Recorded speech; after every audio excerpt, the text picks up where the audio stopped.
Bonjour, cette vidéo la deuxième partie de la correction de l'exercice numéro 14 de la quatrième série d'Algèbre 2. Dans cette partie, on cherche à vérifier que le système S2 est un système de Cramer et donner la solution. On rappelle tout d'abord qu'un système est de Cramer si le déterminant de la matrice associée au système est différent de 0. Voilà, S2 est un système de Cramer si le déterminant de la matrice du système est non nul. On passe maintenant pour déterminer la matrice du système. Pour ainsi faire, il faut réécrire ce système sous une forme matricielle. Le vecteur des inconnus, c'est le vecteur de composantes X, Y et Z. Ici, on a l'équation X plus Y plus Z, c'est égal à 3. La deuxième équation, c'est égal à 0. Troisième équation, c'est égal à moins 1. Après, on passe pour écrire la matrice du système. Donc, dans la première équation, on a multiplié x par 1, y par 1 et z par 1. Dans la deuxième équation, on a multiplié x par moins 1, y par 3 et z par moins 1.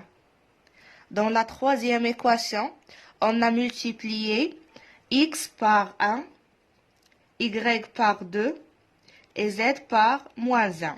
Donc, si on fait x plus y plus z, c'est égal à 3. C'est la première équation. Donc, c'est bon.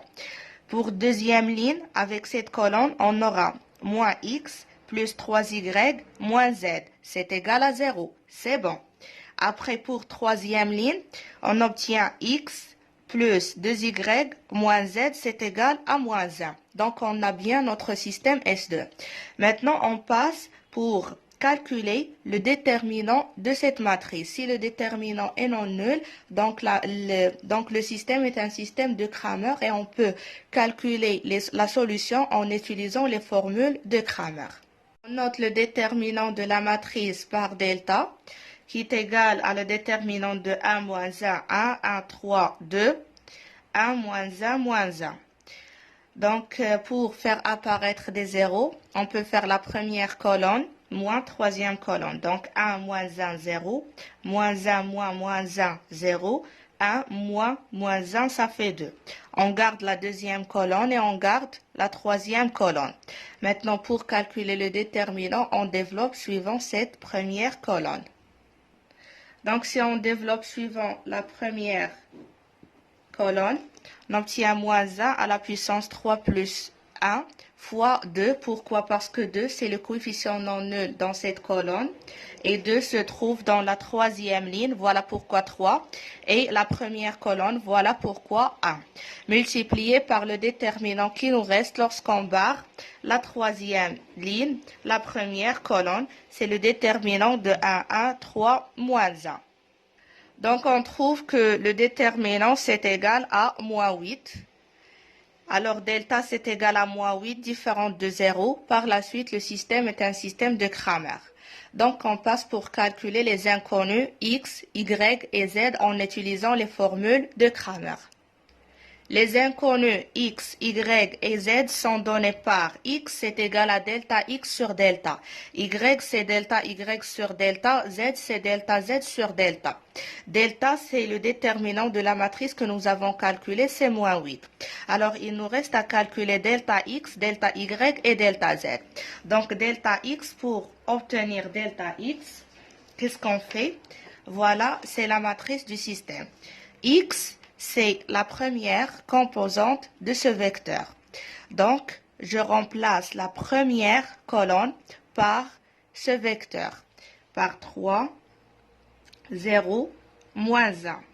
Et on garde deuxième colonne et troisième colonne. Alors ici, on garde 1, 3, 2, et ici, c'est 1, moins 1, moins 1. Pour delta y se trouve où? Dans la deuxième ligne, c'est-à-dire la deuxième composante. Donc, on va remplacer deuxième colonne par ce vecteur. Alors, dans la deuxième colonne, je mets 3, 0, moins 1. Je garde la première colonne, 1, moins 1, 1. Je garde troisième colonne, 1, moins 1, moins 1. Pour delta Z se trouve dans la troisième ligne. Alors, je remplace la troisième colonne par le vecteur 3, 0, moins 1. Et je garde la première colonne, 1, moins 1, 1. Et la deuxième colonne, 1, 3, 2. Voilà delta X, delta Y, delta Z. Maintenant, on passe pour calculer chaque déterminant. Voilà, delta X, c'est le déterminant de 3, 0, moins 1, 1, 3, 2, 1, moins 1, moins 1. Pour faire apparaître 0 ici, on a déjà 0 ici. Donc, on a besoin d'un autre 0. Alors, on fait la première ligne plus 3 fois la troisième ligne. On aura 3 moins 3, ça fait 0. Et ici, c'est 1 moins, plus 3 fois 2, donc c'est 1 plus 6, 7. Et après, c'est 1 moins 3, c'est moins 2. On garde la deuxième ligne, 0, 3, moins 1. Et on garde la troisième ligne, moins 1, 2, moins 1. Et on passe pour calculer le déterminant, on développe suivant cette colonne. Alors, le coefficient non nul, c'est moins 1. Le voilà. Moins 1, voilà, moins 1. Après, on a moins 1 la puissance. Le moins 1 non nul se trouve dans la troisième ligne, la première colonne. Donc, c'est moins 1 la puissance 3 plus 1 fois le déterminant qui me reste lorsque je barre troisième ligne et première colonne. Alors, c'est le déterminant de 7 moins 2, 3, moins 1. Alors, moins 1 la puissance 4. C'est pair, donc c'est 1, multiplié par moins 1, c'est moins 1. Alors, delta de x est égal à moins ce déterminant. Le déterminant, c'est égal à 7 fois moins 1, c'est moins 7. Moins 3 fois 2, c'est plus 6, donc ça fait moins 1. Avec le moins, ça fait 1. Alors, on vient de trouver que le déterminant delta x, c'est égal à 1. Donc, l'inconnu x qui est égal à delta x sur delta, c'est égal à 1 sur, on a trouvé que delta c'est égal à moins 8. Oui, donc c'est égal à 1 sur moins 8, donc c'est égal à moins 1 sur 8. Voilà x. On passe maintenant pour calculer delta y et trouver la valeur de y. Delta y, c'est le déterminant de 1 moins 1, 1, 3, 0, moins 1, 1, moins 1, moins 1. Donc, pour avoir 0 ici, qu'est-ce qu'on fait? On fait la troisième colonne moins la première colonne. Donc, on garde la première colonne, on garde la deuxième colonne. Et dans la troisième colonne, on obtient 0, 0, moins 2. On peut remarquer que soit on développe suivant cette ligne, ou bien on développe suivant cette colonne. On a le choix. Ici, on a développé suivant la deuxième ligne. Alors, le coefficient non nul, c'est moins 1. Donc, c'est moins 1. Voilà, après moins 1, la puissance, le moins 1 se trouve dans la deuxième ligne plus la première colonne, c'est 2 plus 1. Fois le déterminant qui nous reste lorsqu'on barre la deuxième ligne et la première colonne. C'est 3, 0, moins 1, moins 2. Donc, c'est égal à moins 6.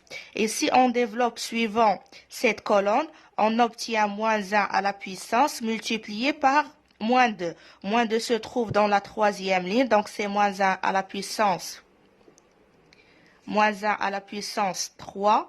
Et dans la troisième ligne, troisième colonne, 3 plus 3. Fois le coefficient non nul, c'est moins 2. Fois le déterminant qui reste, c'est le déterminant de 1, moins 1, 3, 0. Donc, c'est égal. Ici, moins 1 puissance pair, donc c'est 1. Fois moins 2, c'est moins 2. Après le déterminant 1 fois 0, c'est 0. Moins 1 fois 3, donc c'est plus 3. Alors, moins 2 fois 3, ça fait moins 6. On obtient la même valeur du déterminant. Donc, on a trouvé que delta y, c'est égal à moins 6. Donc, y qui est égal à delta y sur delta, c'est égal à moins 6 sur moins 8. Donc, c'est égal, on peut simplifier par 2, donc c'est par moins 2. Donc, c'est égal à 3 sur 4. On passe maintenant pour delta Z. Delta Z, c'est le déterminant de 1 moins 1, 1, 1, 3, 2, 3, 0, moins 1. On a déjà 0 ici, on essaie d'avoir un autre 0 ici. Donc, pour ainsi faire, on fait deuxième colonne plus 3 fois la première colonne. Donc, on garde la première colonne. Ici, 1 plus 3, ça fait 4. 3 plus 3 fois moins 1, ça fait 0. Et 2 plus 3, ça fait 5. Donc, et pour la troisième colonne, on garde la troisième colonne sans aucun changement. Donc, pour trouver le déterminant, on développe suivant cette deuxième ligne. Donc, moins 1 à la puissance, le coefficient non nul, moins 1 se trouve dans la deuxième colonne et la première ligne, la deuxième ligne et la première colonne, donc c'est 2 plus 1, fois le déterminant qui nous reste, c'est 4, 3, 5, moins 1. Alors, le résultat, c'est égal à moins 19. On a trouvé que delta Z, c'est égal à moins 19. Donc, Z, c'est égal à delta Z sur delta, c'est égal à moins 19 sur moins 8. Donc, c'est égal à 19 sur 8. Et comme ça, on arrive à trouver les valeurs des inconnus X, Y et Z.